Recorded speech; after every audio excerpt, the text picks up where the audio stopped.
kita mesti dapatkan lampu pelita brand Nolak ni di pasaran berbeza dengan yang ada di pasaran sekarang ni. Besar dan kecil di pasaran dan besar untuk brand Nolak.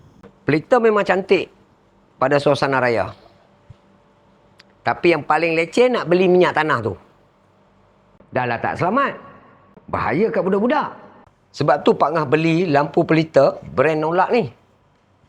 100% guna tenaga solar. Siang, auto charge. Malam, auto menyala. Tak perlu beli minyak tanah. Lebih selamat.